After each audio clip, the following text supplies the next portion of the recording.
Hello everyone, welcome to the Layman Way, where we are completing fundamentals of physical geography. And this lecture is a part of my 2 months geography course program to help you one step closer to your goal.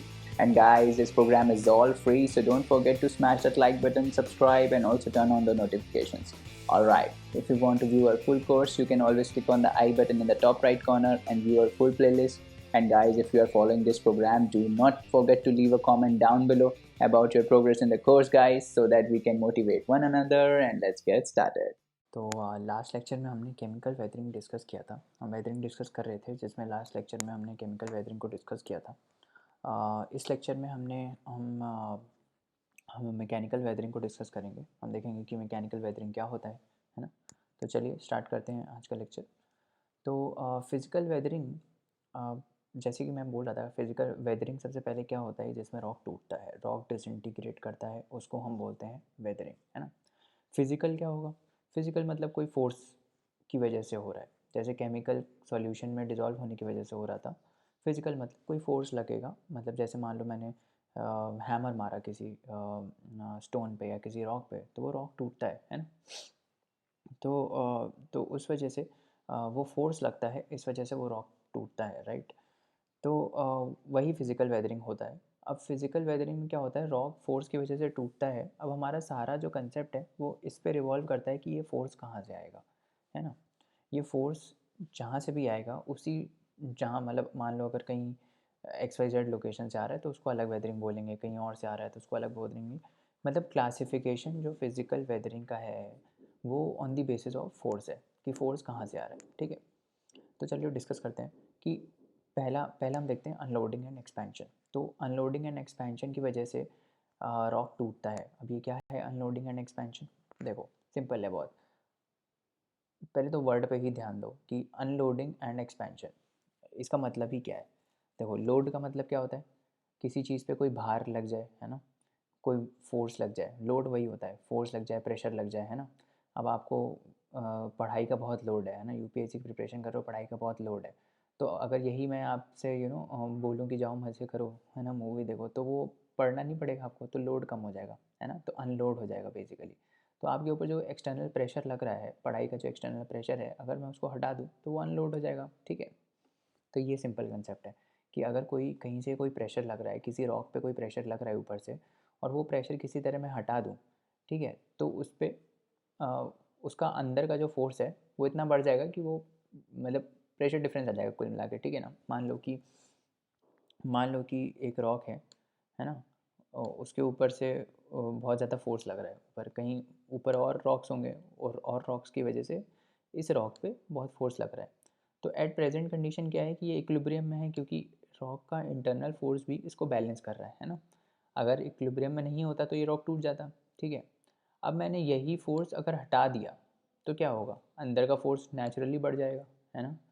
ये equilibrium हट जाएगा क्योंकि ये मैंने force हटा दिया, ठीक है। अभी हम देखेंगे आगे। तो इसको बोलते हैं हम अनलोडिंग, कि हमने फोर्स को अनलोड कर दिया। एक्सपेंशन क्या होगा? एक्सपेंशन मतलब कि अब अगर मैंने यहाँ मतलब ऊपर से लोड हटा दिया तो क्या करेगा, अंदर का फोर्स बढ़ जाएगा, तो ये एक्सपैंड हो जाएगा, राइट। तो उसी को वो एक्सपेंशन बोल रहा है, ठीक है। चलिए देखते हैं आगे। ये हो गया अनलोडिंग एंड एक्सपेंशन। तो पहले नॉर्मल नॉर्मल क्लासिफिकेशन देख लेते हैं, कौन कौन से क्लासिफिकेशन है। तो एक तो अनलोडिंग एंड एक्सपेंशन हो गया, दूसरा टेम्परेचर चेंजेस एंड एक्सपेंशन हो गया। टेम्परेचर चेंज की वजह से भी एक्सपेंशन हो सकता है ना। फ्रीजिंग, थॉइंग, फ्रॉस्ट वेजिंग, और एक है और है सॉल्ट वेदरिंग। चलो एक एक करके देखते हैं अभी कि अनलोडिंग एंड एक्सपेंशन। जैसे मैंने बताया कि यार देखो क्या होता है अनलोडिंग एंड एक्सपेंशन में। जैसे मान लो ये स्प्रिंग है, ठीक है, इस पर मैं इधर से भी प्रेशर लगा रहा हूँ, ठीक है, और इधर से भी लगा रहा हूँ, तो ये मैं लोड लगा रहा हूँ इसके ऊपर, है ना। तो ये स्प्रिंग क्या करेगी, नेचुरली कंप्रेस कर जाएगी, है ना।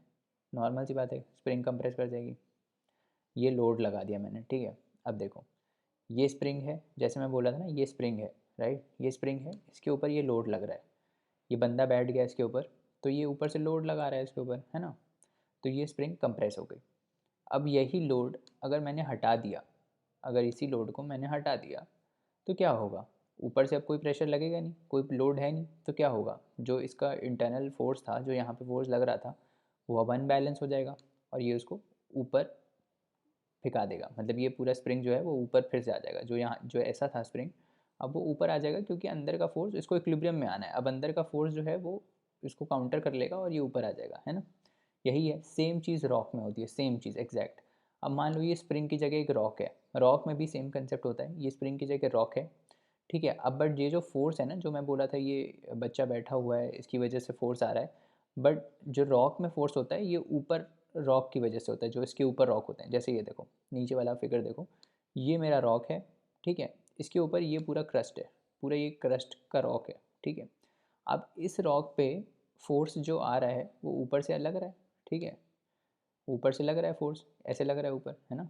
ये समझो कि ये जो ऊपर वाला है दिस इज़, ये बच्चा है, ठीक है, और ये स्प्रिंग है, तो ऊपर से फोर्स लग रहा है, तो ये अभी इक्विलिब्रियम में है, राइट। अब मान लो इरोजन की वजह से क्या होता है, ये जो पूरा ऊपर वाला लेयर है वो इरोड हो जाता है, ठीक है, ये पूरा ऊपर वाला लेयर इरोड हो जाता है। तो अब ऊपर से तो कोई फोर्स है नहीं, तो इसका जो इंटरनल फोर्स होगा, अभी इस टाइम पे बैलेंस करने के लिए इंटरनल कुछ फोर्स लग रहा होगा ना। अब इसका जो फोर्स होगा वो उसको क्या करेगा, वो उसको बाहर फेंकाएगा, बाहर फेंकेगा इसको, राइट। तो ये क्या होगा, ये एक्सपैंड होना स्टार्ट होगा, ठीक है, ये एक्सपैंड होगा। तो ये जो, इसी को बोलते हैं एक्सपेंशन। यहाँ पे लोड लगा, फिर लोड हटा तो अनलोड हो गया, अब अनलोड के बाद अंदर का फोर्स ज़्यादा बढ़ गया तो वो एक्सपैंड हो गया, ठीक है, मतलब बाहर आ गया, एक्सपैंड हो गया। अब जब ये प्रोसेस मल्टीपल टाइम्स होगा, अब आप सोचो कि मल्टीपल टाइम्स मैं ये करूँ, मान लो मैं मल्टीपल टाइम्स ये करूँ कि ये स्प्रिंग पे फोर्स लगाऊँ और फिर हटाऊँ, फिर लगाऊँ, फिर हटाऊँ, फिर लगाऊँ, फिर हटाऊँ, तो एक बार ऐसा आएगा कि जहाँ पे जो स्प्रिंग का जो कंप्रेस होने का वो पावर है ना वो कम हो जाएगा। देखना कभी करके ऐसे, ठीक है। अब बार बार ये चीज़ करोगे ना तो स्प्रिंग जो है वो अपना टेंशन लूज़ कर देता है, ठीक है, जो उसका कांस्टेंट होता है वो लूज़ कर देता है, वो अब उतना कंप्रेस नहीं होगा। जब आप उसको 50वीं बार कंप्रेस करोगे तो इतना कंप्रेस नहीं होगा ये, या फिर हो सकता है ज़्यादा कंप्रेस हो जाए क्योंकि वो लूज़ हो जाएगा, ठीक है। तो ऐसे ही रॉक के साथ होता है, कुल मिला के इसका स्टेट चेंज हो जाएगा और ये ओरिजिनल जैसा नहीं रहेगा, है ना। तो यही रॉक में भी है। रॉक में भी अगर ये मल्टीपल टाइम्स हुआ, मान लो ये पहले यहाँ पे लोडिंग था, फिर इरोजन हुआ तो ये एक्सपैंड कर गया, फिर ऊपर से डिपोजिशन करा।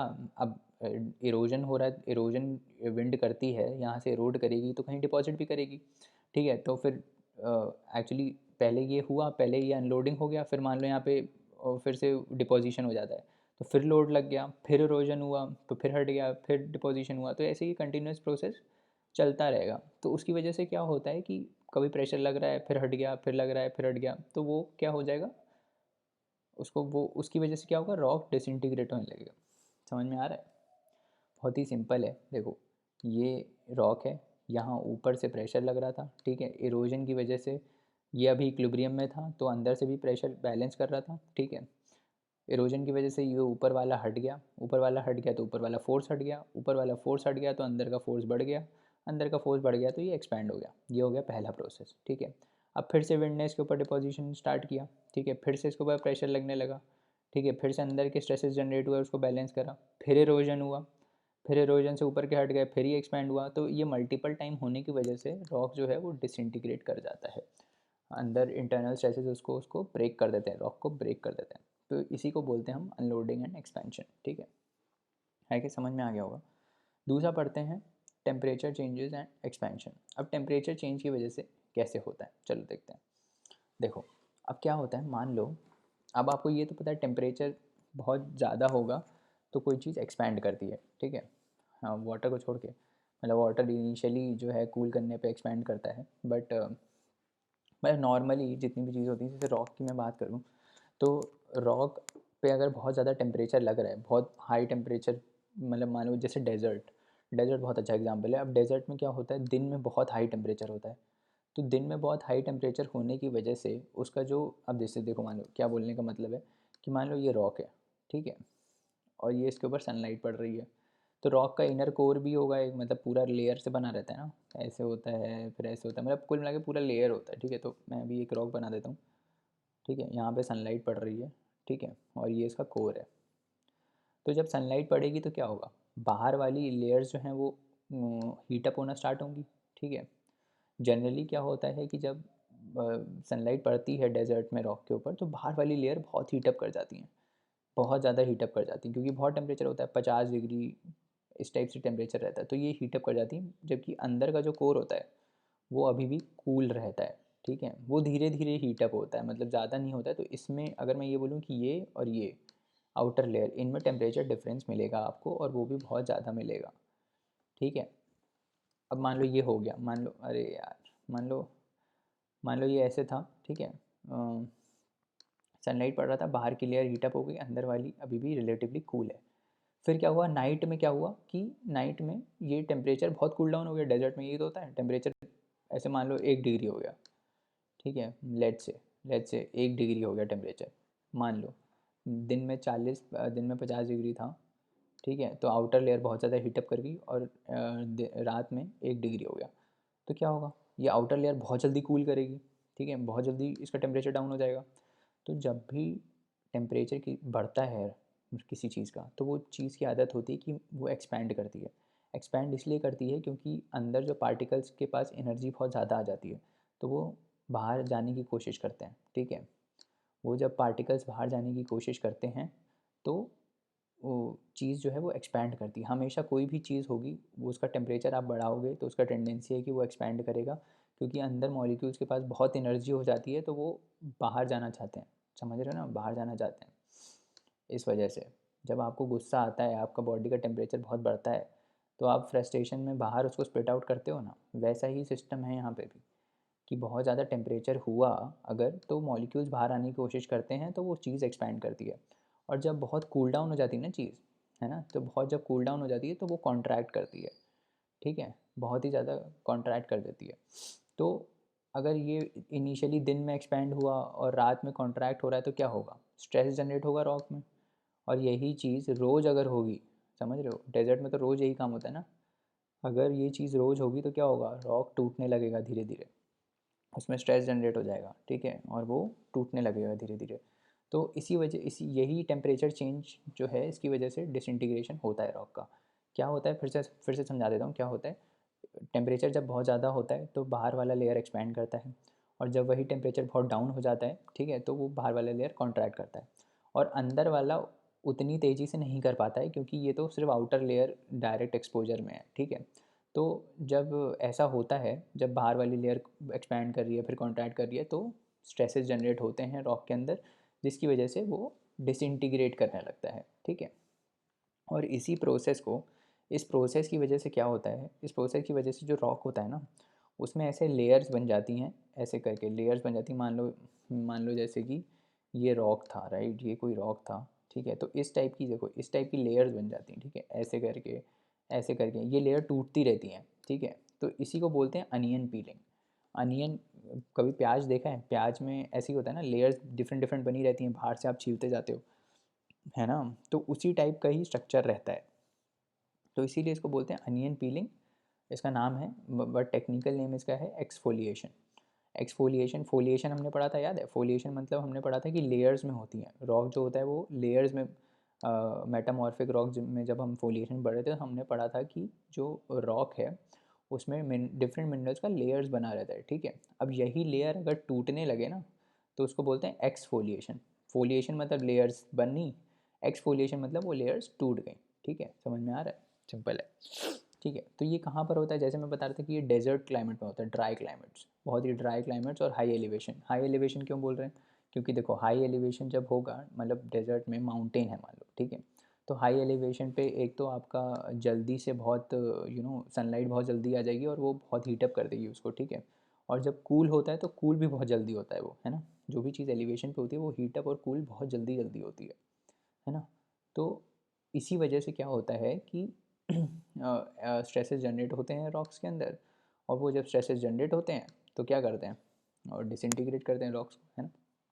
आउटर लेयर्स हीट और cool more rapidly than inner layers. ठीक है, तो अंदर की जो लेयर है, जैसे मैंने समझाया था ना, अंदर की लेयर जो है वो उतना हीटअप और कूल नहीं कर पाती, क्योंकि बाहर से तो इंटरेक्ट कर नहीं रही है, वो सिर्फ आउटर लेयर कर रही है। तो आउटर लेयर ज़्यादा हीटअप और कूल डाउन करती है। ठीक है, उसकी वजह से रॉक में क्या होता है, स्ट्रेसेस जनरेट होते हैं।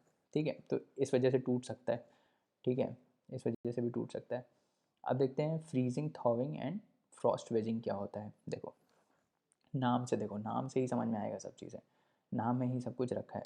फ्रीजिंग, फ्रॉस्ट वेजिंग, इसका पहले मतलब समझते हैं क्या होता है। फ्रीजिंग का मतलब क्या होता है, फ्रीजिंग का मतलब ठंडा कर देना। अब आइस को आप फ्रीज़ करते हो तो क्या होता है, पानी आइस में कन्वर्ट हो जाता है ना, पानी आइस में कन्वर्ट हो जाता है, राइट, सॉरी, पानी आइस में कन्वर्ट हो जाता है, तो उसको बोलते हैं फ्रीजिंग। यही मतलब है इधर भी। बस अब ये देखो, फ्रॉस्ट वेजिंग का क्या मतलब होता है। फ्रॉस्ट वेजिंग का मतलब होता है उस आइस की वजह से रॉक का टूटना। ठीक है, फ्रॉस्ट मतलब बेसिकली आइस को बोल रहे हैं यहाँ पे, और वेजिंग मतलब रॉक का टूटना, रॉक का टूटना ड्यू टू आइस। अब ये कैसे होगा, चलो देखते हैं। देखो क्या होता है कि देखो, मान लो एक रॉक है, ठीक है, इनिशियली एक रॉक है, तो उसमें विंड के इरोजन से ना एक गैप मान लो क्रिएट हो गया, लेट से एक गैप क्रिएट हो गया, पोरस तो होते ही हैं रॉक्स, है ना, पोरस तो होते ही हैं, एक गैप क्रिएट हो गया इस टाइप का। फिर से बना देते हैं, मान लो ये रॉक है और ऐसे ही गैप क्रिएट हो गया, ठीक है, इस टाइप से एक गैप क्रिएट हो गया। अब क्या होगा, बारिश हुई मान लो, और ये उस टेम्परेचर्स में होते हैं जहाँ पे बहुत ठंडी होती है, बहुत ठंडा हो जाता है जल्दी से, ठीक है। बारिश पड़ी तो यहाँ पे क्या हुआ, पानी कलेक्ट हो गया, इस होल में पानी कलेक्ट हो गया पूरा, यहाँ पे पानी कलेक्ट हो गया। फिर रात में क्या हुआ, रात में टेम्परेचर इतना डाउन हो गया कि ये जो पानी है वो फ्रीज़ हो गया, मतलब आइस में कन्वर्ट हो गया। ये कहाँ में कन्वर्ट हो गया, आइस में कन्वर्ट हो गया। तो जब भी वाटर जो है वो आइस में कन्वर्ट होता है ना, तो वो एक्सपैंड करता है, उसका टेंडेंसी होता है कि वो एक्सपैंड करता है। और ये एक्सपेंशन जो होता है वो 1/10 ऑफ इट्स वॉल्यूम होता है।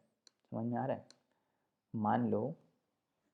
मान लो अगर 500 लीटर पानी है, ठीक है, 500 लीटर पानी है, ठीक है, 500 लीटर पानी का क्या मतलब है कि 500 लीटर वॉल्यूम ऑक्यूपाई कर रही है ना। अब यही अगर आइस में कन्वर्ट हो जाएगा ना, मान लो मैं इसको फ्रीज़ कर देता हूँ और वो आइस में कन्वर्ट हो जाता है, तो ये 550 लीटर का वॉल्यूम जो है वो ऑक्यूपाई करेगा। Not in the litre sense, but हाँ मतलब वो 550 लीटर तक का स्पेस, अगर वही स्पेस में हम पानी रखें तो वो 550 लीटर पानी आ जाएगा उसमें, उतना स्पेस ही ऑक्यूपाई करेगा। समझ में आ रहा है। तो क्या होता है क्या होता है, मेरा कहने का मतलब था, क्या होता है कि जब यहाँ पे जो पानी था वो कूल डाउन कर गया, तो ये एक्सपैंड करता है, ठीक है। आइस में जब बनता है वाटर तो वो एक्सपैंड करता है, और जब एक्सपैंड करेगा तो क्या करेगा, स्पेस तो इतना ही है, है ना।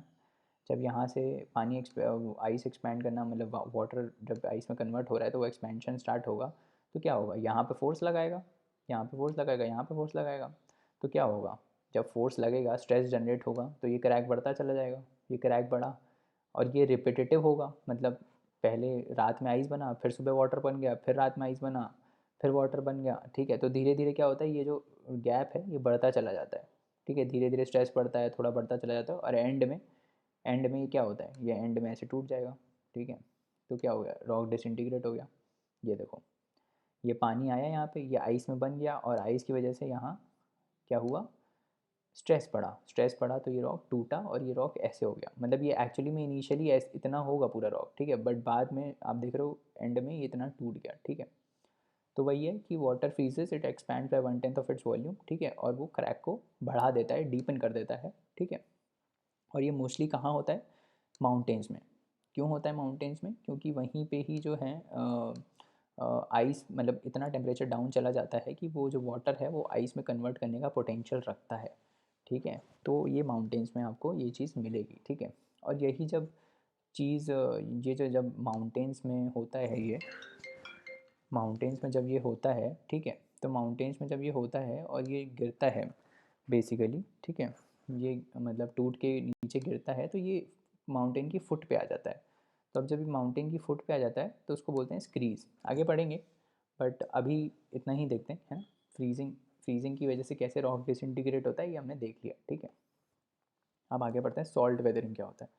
देखो, सॉल्ट वेदरिंग कहाँ होता है, जहाँ पे सॉल्ट बहुत ज़्यादा है नॉर्मल, हाँ ये जो है आपका, इससे पता चल रहा है कि जहाँ सॉल्ट ज़्यादा होगा वहाँ पे वेदरिंग होगा। अब कैसे होता है वहाँ पे वेदरिंग, तो देखो कैसे होता है कि जो रॉक्स में सॉल्ट होते हैं ना, जैसे मान लो सोडियम है, ठीक है, कैल्शियम है, मैग्नीशियम है, तो ये सारे सॉल्ट्स प्रेजेंट होते हैं। हमने देखा था कि रॉक मिनरल से बना है, उसमें ये सब भी होता है, कैल्शियम, मैग्नीशियम, सोडियम, ये सब होता है।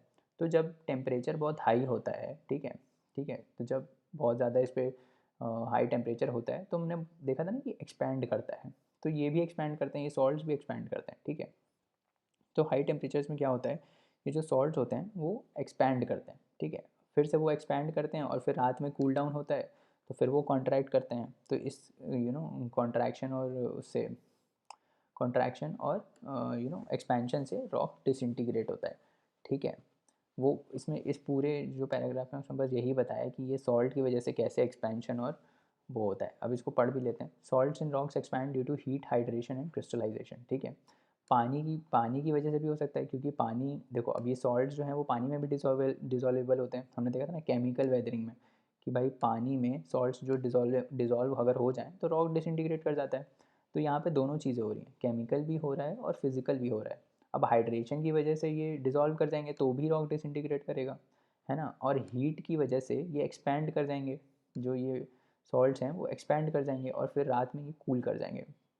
तो वो एक्सपेंशन और कूलिंग की वजह से जो स्ट्रेस जनरेट होगा, है ना, उस वजह से इसका डिसइंटीग्रेशन होगा, ठीक है। Salt crystallisation due to alternate wetting and drying pushes grain aside, ठीक है। तो वो यही बोल रहा है कि अब डेजर्ट में वैसे तो बारिश बहुत कम होती है, मॉइस्चर बहुत कम होता है, बट जब भी होगा, है ना, जब भी होगा और क्या बोलते हैं, जब भी होगा और टेम्परेचर बहुत हाई होगा तो क्या होगा, रेपिटेटिव वेटिंग होगी, बहुत गीला हो जाएगा और फिर ड्राई भी बहुत जल्दी हो जाएगा, है ना। तो वही एक कुल मिला के इसमें कंसेप्ट यही है कि एक्सपेंशन होता है सॉल्ट्स का, ठीक है, एक्सपेंशन होता है फिर कॉन्ट्रैक्शन होता है, उसकी वजह से जो है वो रॉक डिसइंटीग्रेट होता है, ठीक है। तो चलिए आज के लिए इतना रहने देते हैं, अगले लेक्चर में और कंसेप्ट को देखेंगे। जाने से पहले वीडियो को लाइक और शेयर ज़रूर करिए, चैनल को सब्सक्राइब करिए, बेल नोटिफिकेशंस को टर्न ऑन करिए, और आप अपने डाउट्स हमको laymanway@gmail.com पे भेज सकते हैं, जहाँ पे हम आपका रिप्लाई तुरंत करेंगे। तो चलिए आज के लिए इजाज़त दीजिए, बाय बाय, टेक केयर।